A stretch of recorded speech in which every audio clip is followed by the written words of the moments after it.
Actually, I'm asking you to sort of check, does this actually give you the same thing as this? In which case, simplifying it is important. Otherwise, leaving it like this is fine. Okay. Any other questions about example 2 here?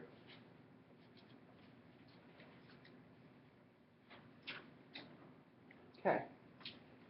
So example 3, we want to find that indefinite integral.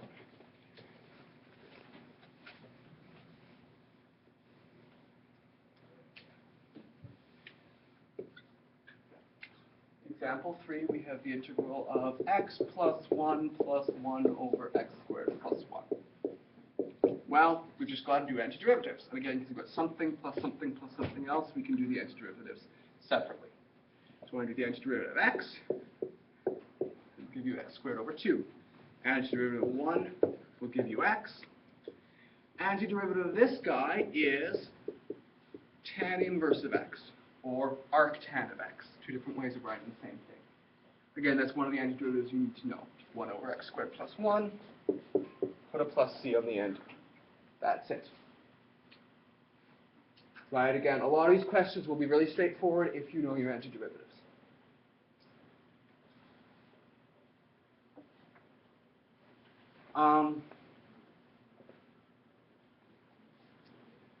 Example 4, a little bit more complicated.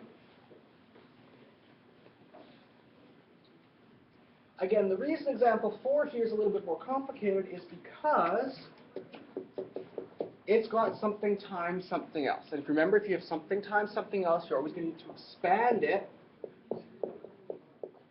before you can take an antiderivative. Right? So if you have secant t times secant t plus tan t, we're going to first take secant t times secant t. That gives us secant squared t. Then we're going to take secant t times tan t, which gives you secant t tan t. And if we integrate secant squared, the antiderivative of secant squared is tangent. The antiderivative of secant t tan t is secant t plus c.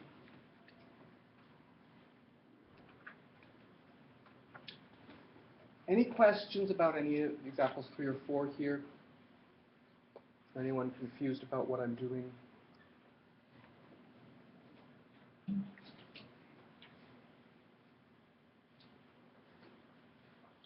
Okay. The last thing I'm going to mention about indefinite integrals is that they're oftentimes a good step to work through on the road to finding definite integrals. So if I want you to find the integral from 2 to 3 of something, sometimes we'll just try to find the antiderivative of it first. And then, once we know what the antiderivative is, then plug in the numbers 2 and 3. And the reason we oftentimes do this antiderivative first step, the reason we oftentimes do the indefinite integral first, is because the indefinite integral is something we can check our work with, right? We can differentiate it, see if it works out to being the same thing, and if it does, then plug in the limits of integration. You don't always have to do it this way. This is just sort of one sort of application of indefinite integrals. One reason they're useful is as a way of sort of going part of the way to find a definite integral. So here, suppose you want to find this definite integral. So we want to find the integral from 0 to 1 of 5x minus 5 to the x dx. So first, I'm just going to do the indefinite integral. Right? I'm going to do the same thing without limits of integration. When I do that, the 5 here is going to stay. The antiderivative of x will be x squared over 2. If we want to do the antiderivative of 5 to the x, we use this rule, right? The antiderivative of a to the x is a to the x over ln a. Okay, so this is what the indefinite integral is, we think. And again, we want to check our work with this before we move on to actually plugging in those limits of integration. So let's check our work. So to check our work, we're doing the derivative of 5x squared over 2 minus 5 to the x over ln 5. Well, when we do the derivative of this, well, the idea is 5 over 2 is 2.5, right? The derivative of 2.5x squared, we bring down the 2, multiply by 2, that gives you 5x. So the derivative of this is, in fact, 5x. If we do the derivative of this, the derivative of 5 to the x is 5 to the x ln 5. The ln 5 on the bottom is just a constant. It can stay. Again, a constant multiplied or divided by can stay. And then derivative of c is 0. And this thing, if we simplify it, is 5x minus 5 to the x. So the derivative of this guy is the same thing we started with. That's good. That means our antiderivative here is correct. So now let's move on to actually evaluating the definite integral. So now if I want to evaluate this, I'm going to have to take the thing I found,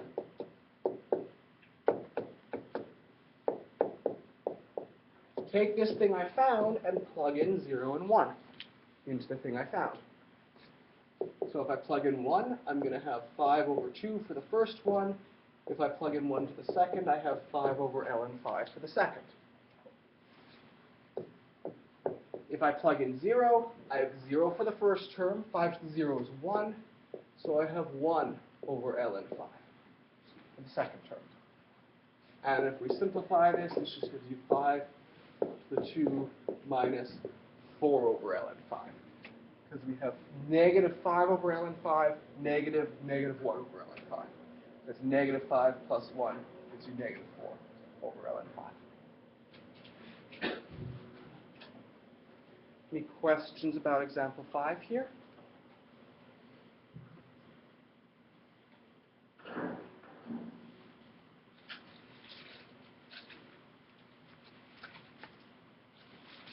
Again, if you don't want to do this stuff at the bottom here, if you don't want to do the indefinite integral first, check your work, you never have to. This is going to be more important when we've got more complicated integrals, that we're going to have to do a lot of steps just to integrate, just to get the derivative. And then this sort of idea will become more important. Okay. So the last example from this section is, oh, I'll leave this part in case people are still copying it down, is example 6, which is the integral from 1 to 4, square root y minus y over y squared. So again, the first thing I'm going to do is I'm going to do the indefinite integral first.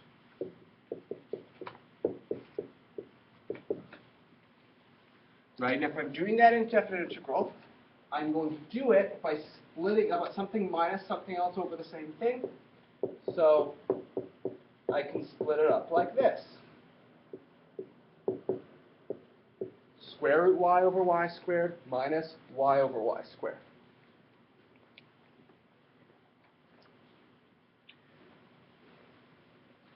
Then, square root y over y squared is y to the 1/2 over y to the 2, which is y to the negative 3 over 2. Y over y squared is just 1 over y.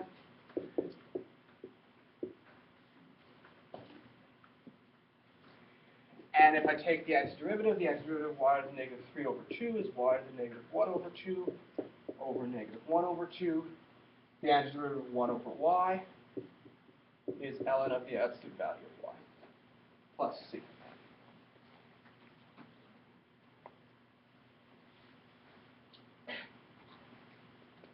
So this is my indefinite integral.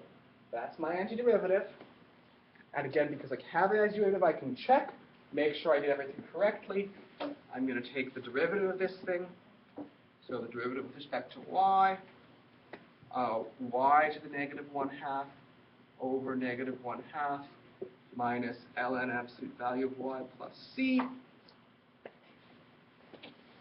When I do that antiderivative, well, the derivative of y to the negative 1/2 is going to be y to the negative 3/2 times negative 1/2. The negative 1/2 will cancel, so I'll get y to the negative 3/2. Derivative of this is 1 over y, right? This thing is the same thing as this guy. And this is algebraically the same as the thing inside. So my antiderivative is correct. And so then I can do the integral. So I'm going to have y to the negative 1/2 over negative 1/2 minus ln absolute value of y. And I'm going to do this thing from 1 to 4.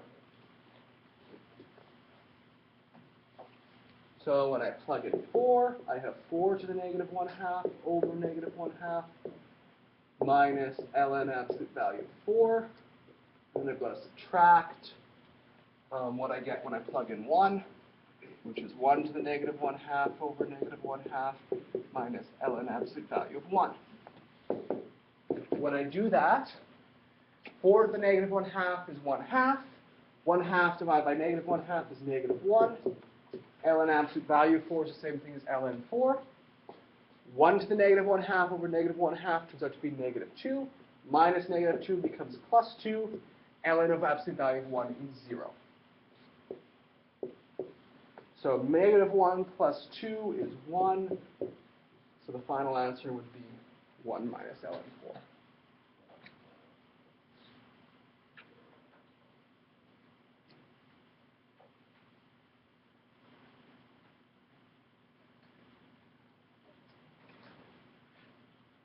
Any questions about this one?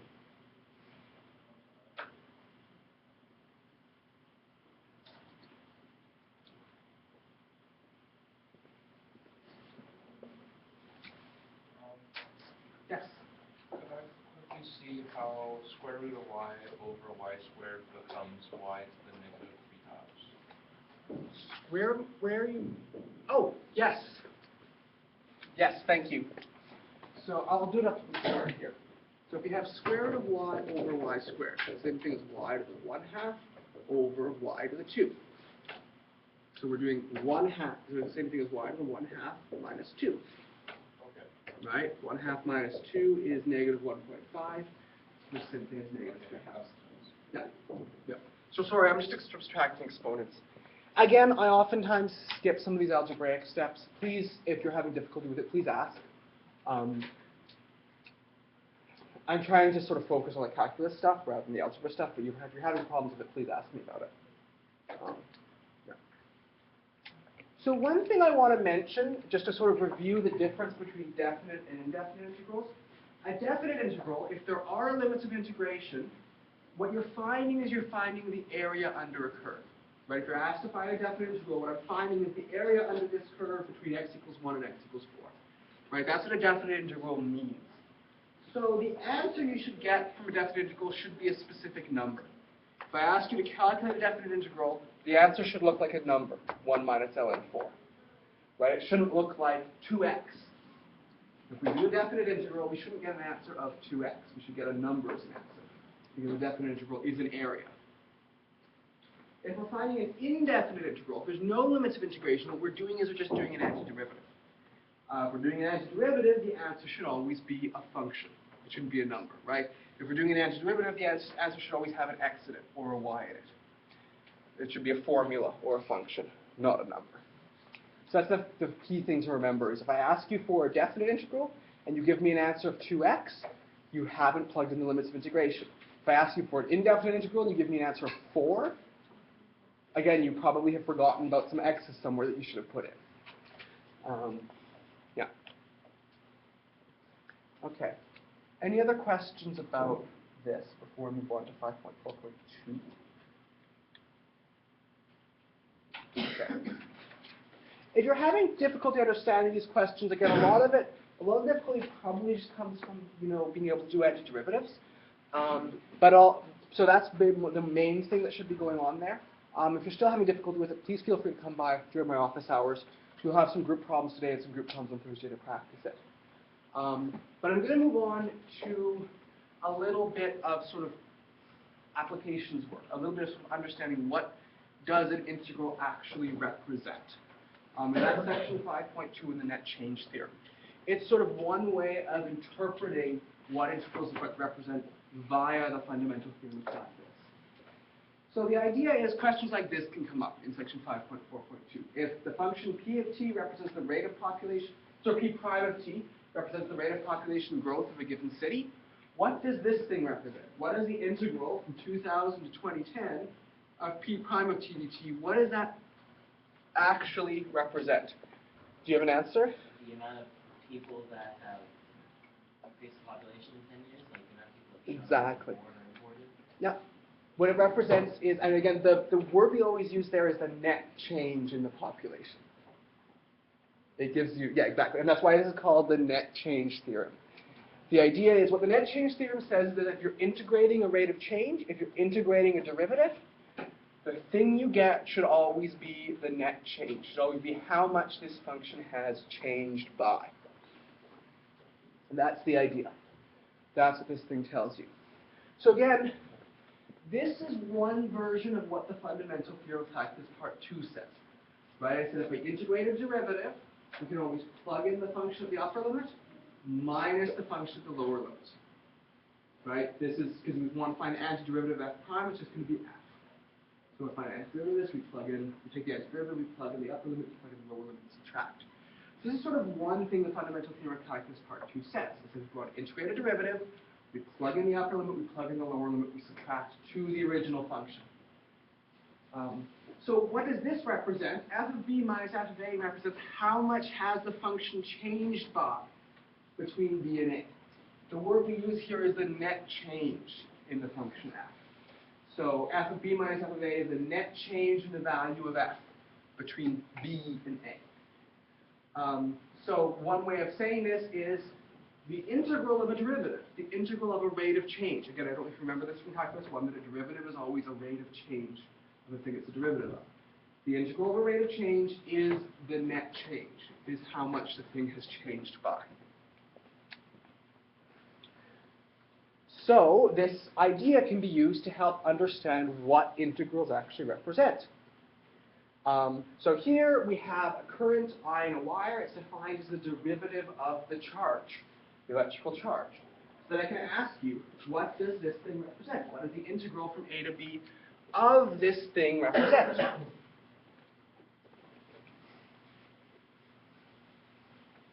Well,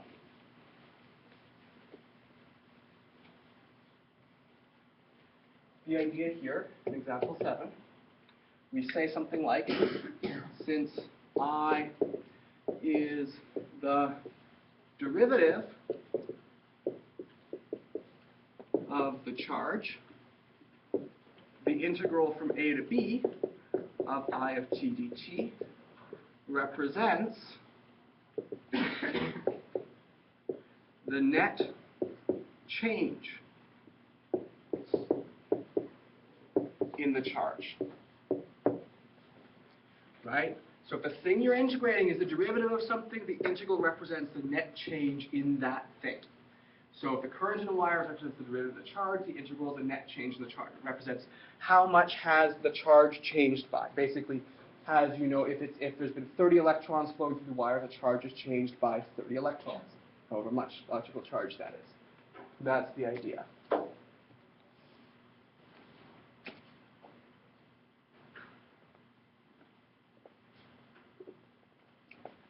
Again, if you know physics, you can interpret this as the amount of electric charge that has flowed through the wire.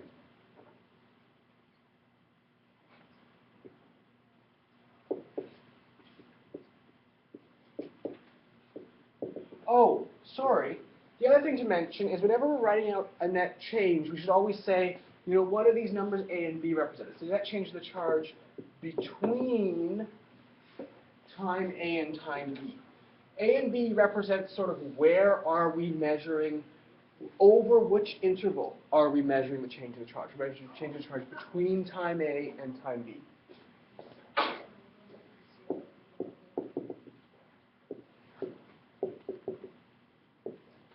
Usually those limits of integration represent charge. Again, because this is I of t dt, the independent variable is time.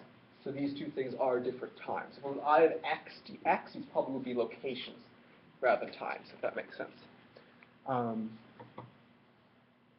Any questions about example 7 here? Usually when I'm marking questions like this, I usually have about 3 marks per question. The 3 marks are usually allotted as follows. 1 mark for using the word net change. 1 mark for saying what it is the net change of. 1 mark for saying what the 2 times are between time A and time B. So if you wrote what I first had, the net change in the charge, you'd only get 2 of those 3 marks. Right? This is sort of part of what this thing actually represents. So I just wanted to mention that usually those are the things that I'm looking for when I'm marking these sorts of questions. Sometimes I'll ask another part saying, what are the units of this thing, and that could be worth a 4th mark. But if you see something like this, you're like, how is it worth 3 marks? That's what the 3 marks are. You know, different parts of the understanding of it.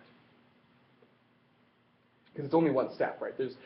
Sometimes people think the number of marks is the number of steps. It's not always the number of steps. It's the number of things that I'm looking for when I'm marking a solution.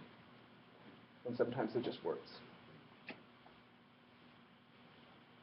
Okay. So one thing to mention is that there are some integrals which have a more complicated interpretation than just the net change. So for one thing, for example, because of this thing, right, the integral of a derivative is always f of b minus f of a. Now, if we move that f of a to the other side, I get this thing. Right? The integral of the derivative plus f of a, that's going to give you f of b. So if I asked you to interpret an integral plus something which is f of a, how is that going to be interpreted as? It's going to be interpreted as whatever f of b is. So an example of this is example 8. Here we have a honeybee population which starts with 100 bees and increases at a rate of n prime of t bees per week. And I ask you, what does this thing represent? Well, the idea here is I'm not just taking the integral, I'm adding something to it. I'm adding 100 to that integral. Now, what does that 100 represent? That 100 is how many bees we started with, right? How many things we started with, that's what f of a is. F of a is the population or the charge or whatever the function is that you started with. F of b is whatever the function is that you ended with. So if I ask you to interpret this thing,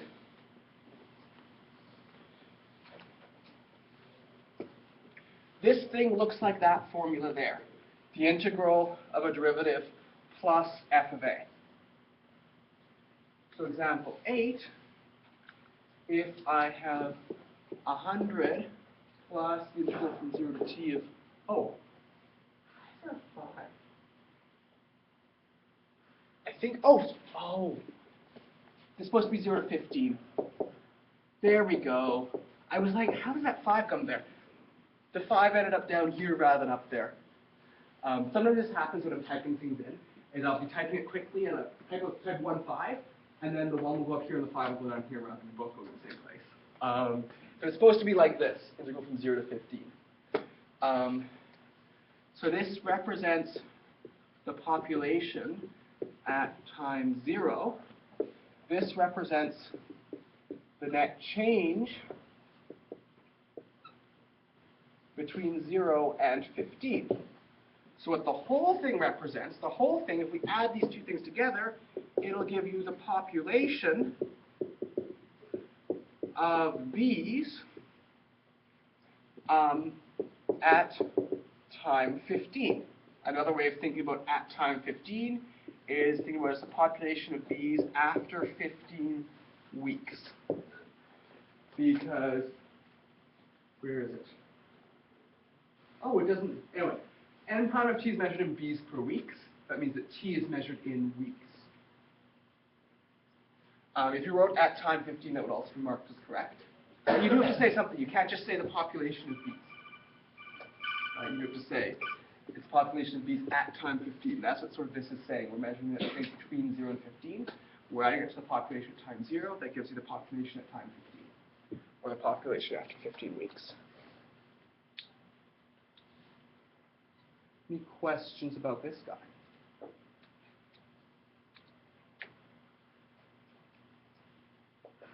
Okay. One thing to mention is that sometimes I ask you questions of, sure, what are the units of this thing going to be? How are we going to measure this thing? And one thing to mention, if we want to measure the units of a derivative, we always take the units of the function and we divide it by the units of x. So if we're measuring the derivative of position, position is measured in meters, and we're measuring time in seconds, the derivative of position will be meters per second. Meters divided by seconds. Because we divide when we're taking derivatives, we multiply when we're taking integrals. So if we want to measure the units of an integral of something, we always take the units of something and we multiply it by the units of x. So if this thing was speed in meters per second, and x was time was measured in seconds, meters per second times second gives you meters, which is how the integral speed can be position.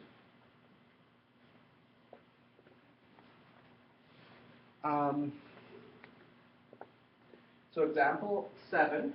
That's supposed to be 9. Anyways, I was like, what? I just did example 7. This is example 9. Here we have the units for x are feet, the units for a of x are pounds per foot. So the question is, what are going to be the units for dA by dx? What are going to be the units for the derivative of a? Well, the units for dA by dx are going to be the units of a over the units of x. The units of a are pounds per foot. We're going to divide it by feet, by the units of x is feet. Pounds per foot divided by foot give you pounds per foot squared.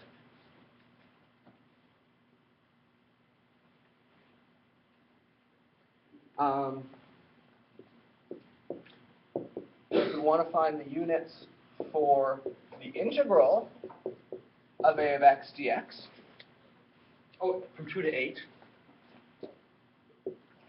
right? If we want to find the units for the integral, what we're going to take is we're going to take the units of a times the units of x. The units of a are pounds per foot. The units of x are feet. The feet cancel. So the units of the integral here are going to be pounds.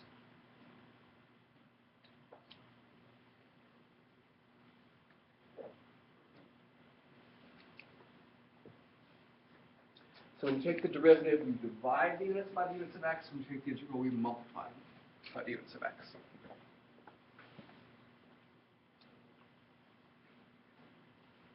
Any questions about this example?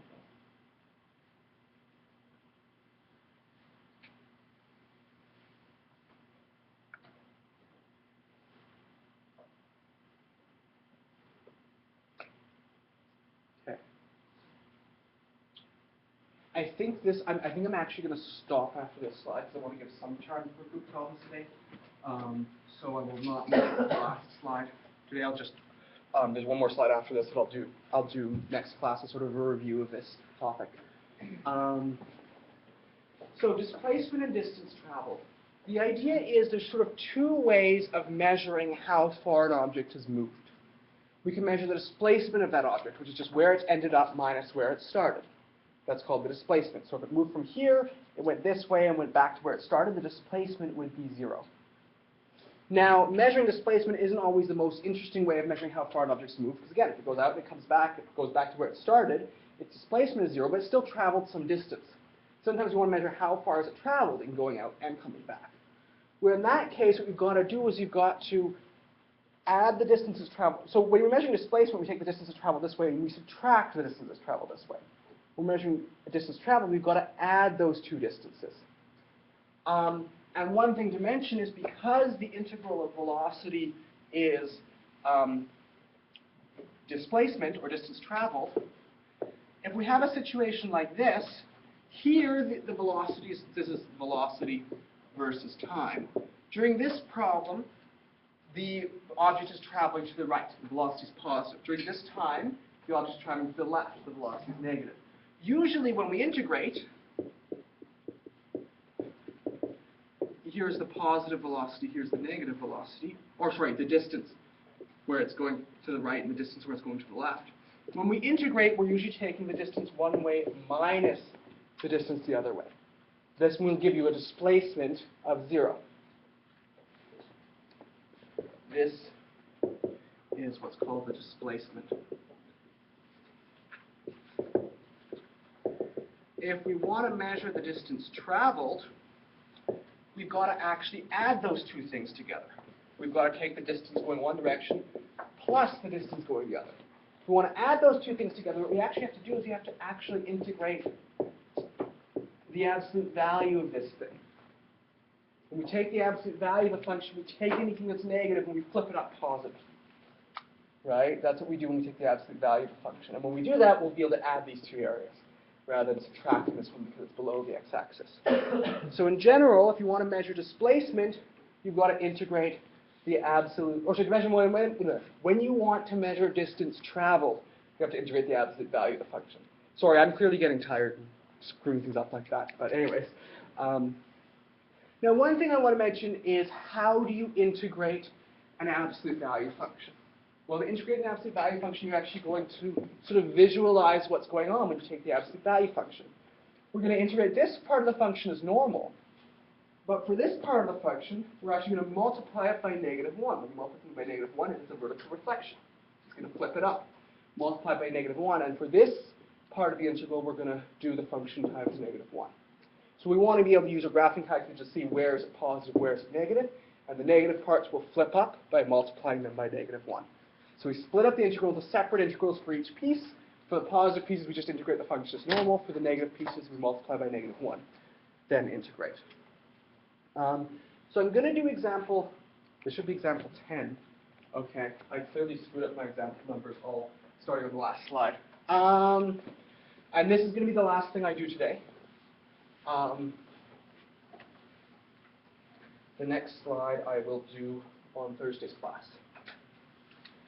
So actually, I'm going to start off in this corner of the board.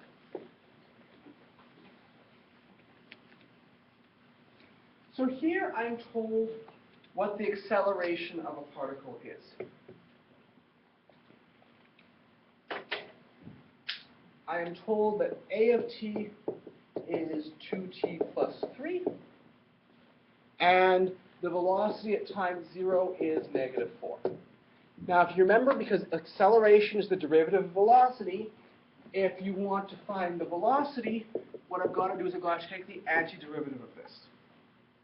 So the antiderivative of 2t is t squared, the antiderivative of 3 is 3t, and then I've got to put a plus c on the end, so taking the antiderivative. So this velocity function is this thing. To figure out what c is, I'm going to use this piece of information. At time 0, we have -4. So if I plug in 0 for t, I get this.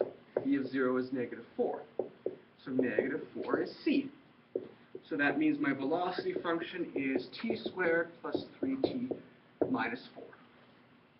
And if we sketch the graph of that,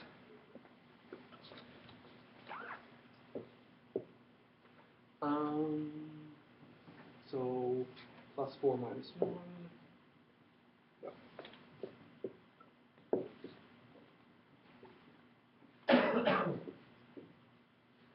It looks something like that.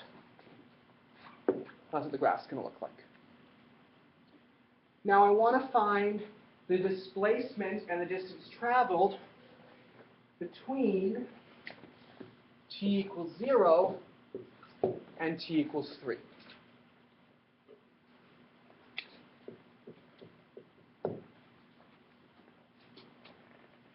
If I want to measure the displacement, I've just got to integrate the velocity function.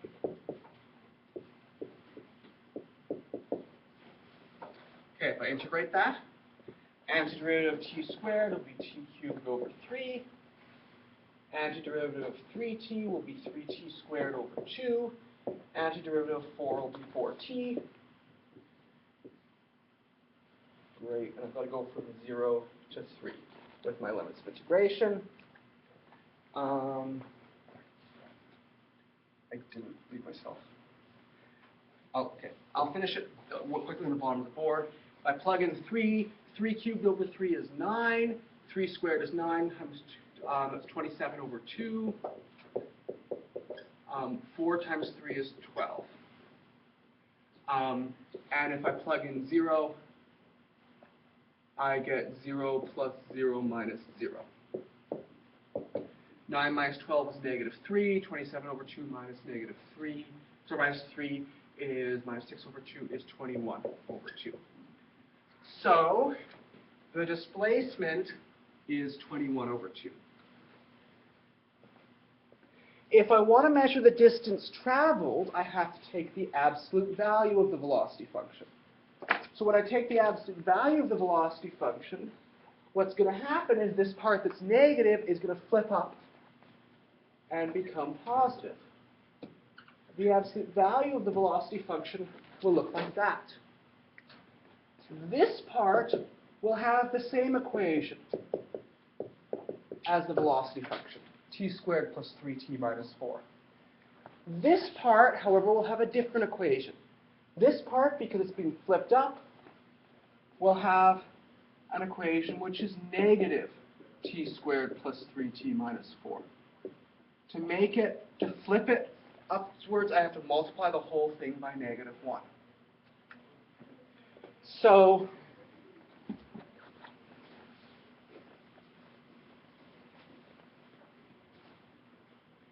if I want to measure distance traveled, here I've got to integrate from 0 to 3 the absolute value of the velocity function. Integrating the absolute value of the velocity function, what that means is between 0 and 1, I'm going to use this formula.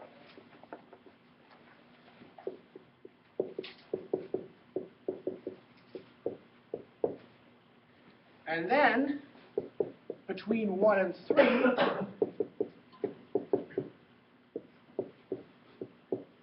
I'm going to use the other formula, the original formula. So we're going to do these two integrals separately.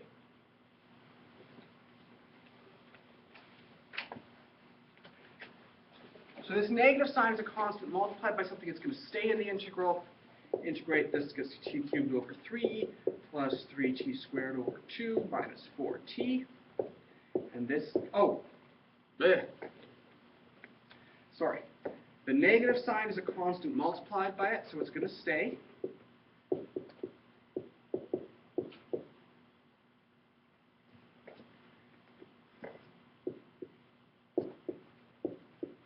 So this part goes from 0 to 1.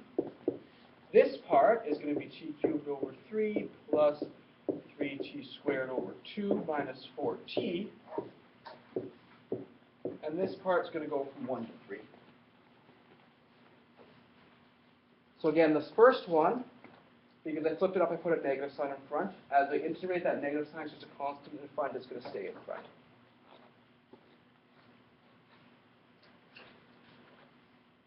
And so then I've got to plug in into each of those.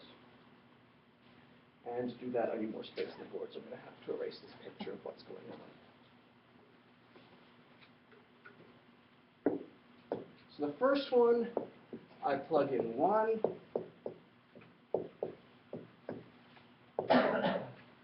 I get that. I plug in 0, I get 0 plus 0 minus 0.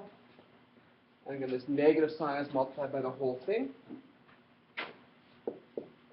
And for the second one, I'm going to plug in 3. I've got 3 cubed over 3 plus 3 times 3 squared over 2 minus 4 times 3 minus, and I plug in 1, I get 1/3 plus 3 halves minus 4. Here, 3 over 2 is 1.5. 1.5 minus 4 is negative 2.5. Sorry, let me just think. 3 halves minus 4 is negative 5 halves. That's negative 15/6 minus 2/6 minus 15 is negative 15/6. So this whole first thing gives you positive 13 over 6. This second one is going to be 21 over 2 minus 13 over 6. No, positive plus 13 over 6. 13 over 6 plus 13 over 6 is 13 over 3. Oh boy, 21 over 2 is 63 over 6. 63 plus 13 is 76. 89. I believe that's the final answer. I should have done these calculations ahead of time and written them down somewhere where I didn't remember them. Anyways, I'm doing these calculations quickly because I'm realizing this example has taken me longer than I expected to. So anyways, so this is the, yes? What between negative sign plus plus sign plus? This one? This negative sign? And then one positive, so that's second line. Oh, it's a positive because this whole thing gives you a negative number. So the whole thing is one equation, right? This whole thing is one equation. To the bottom. Plus this whole thing. Sorry, yes, sorry, this is one thing that was this plus this, and I had to write it on two different lines because it took too much space. Yeah. Again, now, if I give you something like this on the next quiz, it's not going to be this complicated.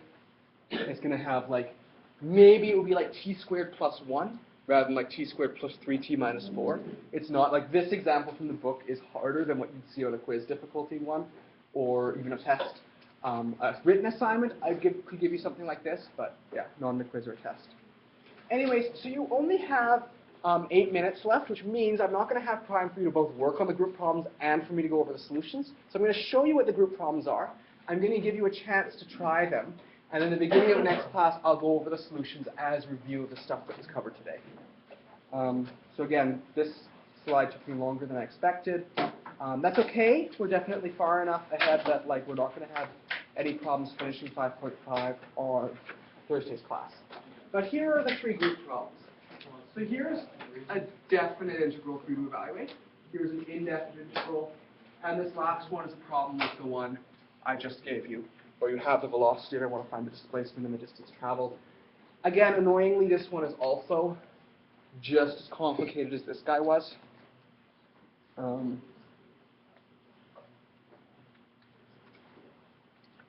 And so again, take the next 7 minutes to try to work on these. I totally understand you probably won't be able to finish them in that time. If you don't finish them in that time, please try them at home. And I'll go over the solutions at the beginning of next class. I've also got some Mighty's point cards I'm going to hand out. So if you have anything about today's class you found exceptionally confusing and you want to go over, please write on the card. And I'll go over some as a review at the beginning of the next class.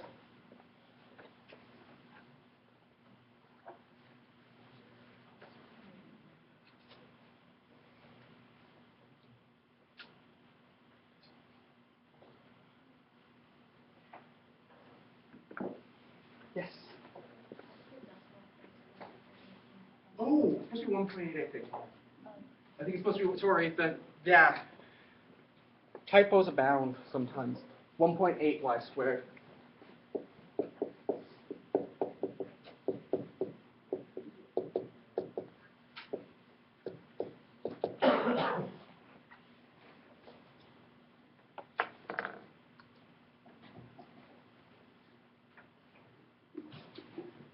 That's 1.8 y squared? Yeah.